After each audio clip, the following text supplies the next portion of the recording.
qui conviennent le plus, non. Qui conviennent dans certains cas, oui, sûrement. Les problèmes d'énergie ne peuvent pas recevoir les mêmes solutions. Dans la plupart des pays, il y a nécessairement des ajustements à faire en fonction des capacités qu'ils ont à intégrer tel ou tel type d'énergie. Même en Europe, même si on sort du domaine des pays du Sud, même en Europe, les pays de l'Union européenne n'ont pas adopté en matière d'énergie les mêmes solutions. Chaque pays choisit son mix énergétique. Plus de la moitié des pays de l'Union européenne aujourd'hui ont fait le choix du nucléaire, mais en l'adaptant aux autres sources d'énergie auxquelles ils souhaitent recourir.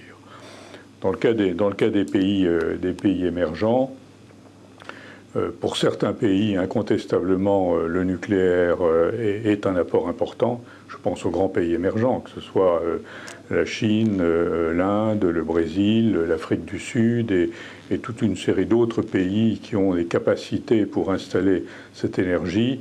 Selon nous, il n'y a pas de problème pour qu'ils installent le nucléaire dans leur mix énergétique. De là à penser que pour tous les pays de la planète, le nucléaire est la solution, certainement pas.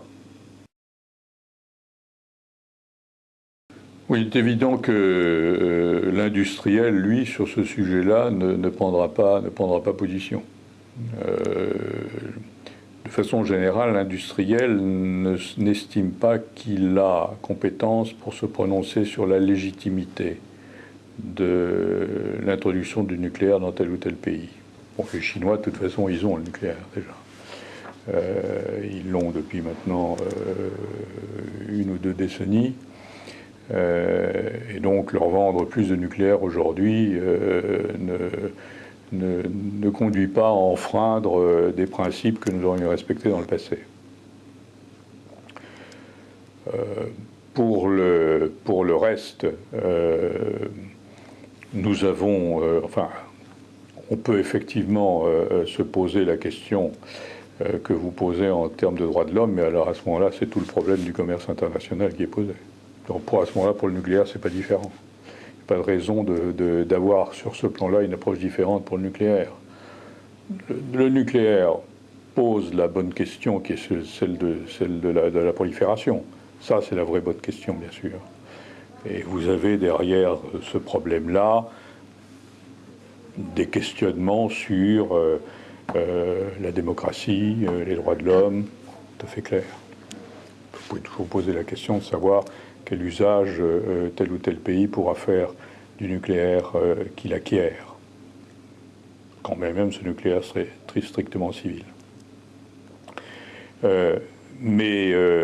Sinon, vous tombez dans le débat normal, habituel, sur le bon usage du commerce international. Et nous considérons, parce que nous avons une charte aussi, une charte des valeurs, que isoler un pays n'est jamais la bonne façon de régler les problèmes de démocratie ou de droits de l'homme. Tout le problème est de savoir si on doit en faire une condition première ou pas. Mais je crois qu'il est très difficile de mêler le problème de la légitimité de l'énergie nucléaire au problème des droits de l'homme, dès lors que vous affrontez un problème infiniment plus important encore, qui est celui de la survie de l'humanité en général et de la survie de populations qui n'ont pas accès à ces biens essentiels que sont l'électricité ou l'eau.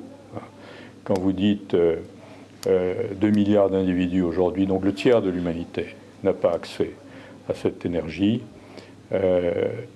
où est le nœud du problème?